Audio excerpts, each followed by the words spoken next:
እግር ኳስ በሞሮኮ ምድር ስታብድ ተመለከት። አንድም በጨዋታ አንድም በዲሲፕሊን የሳዲዮ ማኔዋ ሴኔጋል በዳኛ ተበደልን በሚል ቅሬታ ጨዋታ አቋርጠው በመውጣት ከፕሮፌሽናል ዲሲፕሊን ውጪ ሆኑበትን ጀማው በሚያስገርማችሁ ሁኔታ ሴኔጋል ዋንጫውን በላቸው። ግን እኛም በለጠችን፣ እንደ ሀገር ነው የበለጠችን፣ እንደ ሀገር ማለት ነው። ሁለተኛ አፍሪካዋን ዋንጫ በላች። እኛ እኮ አንድ ያለን ማን አንድ አረ የምር ለሴኔጋሎች ይገባቸዋል። ዛሬ ከኳስ በላይ ትልቁ ጣውረድን ያዩት ጀማው፣ ትልቁ ጣውረድ በቃ እዚህ ሀገር ላይ መተው ተሰቃዩ በዚህ ጨዋታ ላይ እና ይገባቸዋል። ሰይዶ ማኔ የሚችል ተጫዋች ነው ጀማው። የሚችል ስለ በቃ ፖለቲከኛም ጭምር መሆን ያለበት፣ ኳስ ተጫዋች ብቻ አይደለም መሆን ያለበት ማንዬ። ይቁም ጀማው። የ2025ቱን የአፍሪካ ዋንጫ እንግዲህ ሙሉ ዘገባ ሳደርሳችሁ ቆየው። በስተመጨረሻም ሴኔጋል ሻምፒዮን ሆናለች ማለት ነው። ሐሳብ አስተያየታችሁን ኮሜንት ሴክሽን ላይ አስቀምጡልኝ።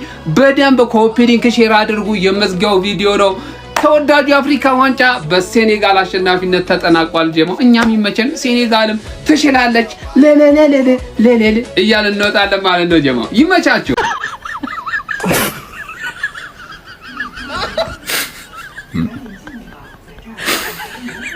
ሰሞኑን የገባው ወረርሽ ደግሞ አስከፊ ነው። ያራዳ ልጆች የምሬ ነው። እሺ ምን ይባላል ደግሞ የምሬ ነው።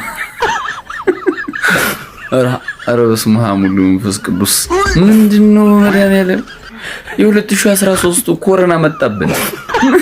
ማን ነው ዋንጫውን የሚበላው ዘንድሮ? እናቴ ነው የምሬ ነው። አረ ለአርሰናል ግን አረ በፈጠረ ብላ አርሰናል የምሬ ነው። ይበቃችኋል። ብሉልን ዋንጫውን ዘንድሮ የምሬ ነው። ብሉልን በፈጠራችሁ። እሺ እኛ ምን እናድርግ? እናቴ ነው የምሬ ነው።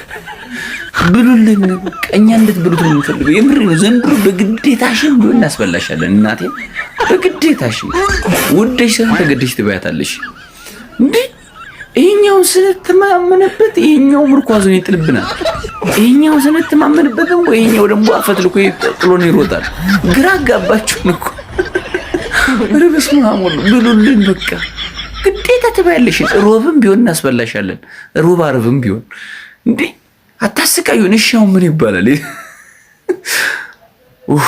እኔ እኮ እምነት መመሪ ባስቶም ቢላ እናቴን የምሬን እከክ ጭላፊ ያሱ ቢላ ደጋፊ አርፈ ስለ ዋንጫ እንዳታስብ እናቴን የምሬን ነው።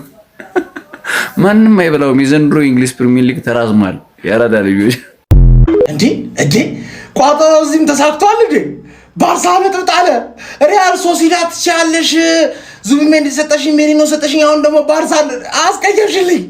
ኪሊያን ኤምባፔ ራሱን እያሰነጠለ ዋንጫውን ይበላል ወይ? ትላንት የሰራሁትን ቪዲዮ ይዩት። ማድሪስቶች ትላንት የሰራሁት ቪዲዮ አላባዲ ይላል። ለሴኔጋል ሳላስብ ስቋጥር ማለት ነው። ለካ አንደኛው ፍሬ ለሴኔጋል አንደኛው ፍሬ ለማድሪድ ነበር ማለት። ባርሳ ነጥብ ጣለ። ማንዲት አባቱ ነው የሚያስደስተው። ምን አይነት ምሽት ነው? የትላንቱን ተክሻለሁ፣ በቃ ተክሻለሁ። ገባለ ውስጥ ጥላቻ ያወረህ ሰው ካልሆንክ አፉ ብያለሁ። ገባለ ያን ያህል አርሴቢ አሸነፈ ነው አቅለምን አገር በጣም የምደሰተው። ግን ሰከንድ ቤስቲንግ ሴኔጋል አሸነፈች፣ ባርሳ ነጥብ ጣለ። ትላንት ማድሪድ አሸነፈው ነበር 1 ነጥብ ማለት። ኤምባፔ ራሱን እያሰነጠለ ከፍሊክ አፍ ዋንጫ ይነጥቃል ወይ ነው? በቃ ይሄን ነው ማየት ፈልገው። በቃ ትላንት የሰራሁት ቪዲዮ ላይ ማድሪስተሮች ይቋጠሩ ወይ ብያችሁ ነበር። አዳለ ኮሜንቱ አረ ይቋጠር ተሳካላችሁ። የባርሳ ደጋፊዎች የሚያምር ኳስ ትጫወታላችሁ። ቆይ ግልጽ እኮ የሚያምር ኳስ ትጫወታላችሁ። ዳይናሚክ አታክ ያላችሁ። ለምን እንደተሸነፋችሁ እኔ አላውቅም። ኮሜንት ላይ መጣ። እኔ አፍኮን ዋንጫ እያየሁ ነበር። ለምን እንደተሸነፋችሁ መታችሁ ንገሩኝ ባርሳ ደጋፊዎች። ከባር ለዛሬ ግን አላባሪ አሁን ማድሪድ ደጋፊዎች መታችሁ ኦቨርሬትድ ናቸው ብላ አሰቃያቸው አንጫቷቸው። ሁሉም ይችላሉ። እኔ አልክድም፣ ሁሉም ይችላሉ። ግን በቃ ላረዛ እንዲቃጠሉ ኦቨርሬትድ ነው እንዳለ ኦቨርሬትድ ናቸው። አረማኒ ይውላችሁ። ማኒ ጥራት ያለው ተጫዋች የሆነው ሜዳ ላይ ብቻ እንዳይመስላችሁ። ሜዳ ላይ ብቻ አይደለም፣ ሊደርሺፕ ላይ ራሱ እጅግ ጥራት ያለው ኳሊቲ ያለው ትልቅ ተጫዋች እንደሆነ ነው ዛሬ ያሳየው። በቃ የቡድኑ ተጫዋቾች አሰልጣኙን ጭምር መረጋጋት ባቃታቸው ሰዓት ነው ይህንን የአፍሪካ ዋንጫ ጨዋታን ጥለው መውጣት ምን ሊያስከትል እንደሚችል ማሰብ እስኪሳናቸው ድረስ ማለት ነው። አሰልጣኙ ጭምር ኑ ብሎ ተጫዋቾቹን ይዞ ወደ መልበሻ ቤት ሲገባ እሱ ግን ቆሞ ነበር ሜዳ ውስጥ። ከተለያዩ ስቲዋርዶች ጋር አወራ። ዳኛውን ጨምሮ እንግዲህ የካፍ ታዛቢዎችን ጭምር በመሄድ በማውራት ማለት ነው ጀሞ በቀጥታ ሄዶ ማለት ነው በማውራት ተመልሶ ጫውታው እንዲጀመር ያደረገበት መንገድ አስገርሞኛል ጀሞ። በቃ ሊደርሺፕ ኳሊቲ ያለው ተጫዋች ነው ማንዬ። በቃ ይኸውላችሁ ታዛቢዎቹን ሳይቀር ነው ሄዶ ደጆሯቸው ተጠቅቶ አውርቷቸው መጥቶ ከመልበሻ ቤት ሄዶ ተጫዋቾቹን ጠርቶ አስገብቶ አሰልጣኙን አናግሮ እና ለሀጂ ዲዩፍን ሄዶ አናግሮ ጫውታው እንዲጀመር አደረገ። እናም እንዲቀጥል አድርጓል። ይሄ የፍጻሜ ጨዋታ ለምን ይሄ ውድድር ቢቋረጥ ለአፍሪካ ራሱ እንደ አፍሪካ ውርደት ነበር። የምሬ ነው የምላችሁ፣ ትልቅ ውርደት ነበር በጣም በሚያስገርም ሁኔታ። ለማንኛውም ግን ትልቅ ተጫዋች ነው፣ ትልቅ ስራ ነው ዛሬ ሰራው ጀሞ። ትልቅ ይችላል ሜዳ ላይ በኳስ ብቻ አይደለም ከኳስ ውጪ ኳሊቲ ያለው አሳቢ ተጫዋች ነው ጀሞ። ይመቻችሁ።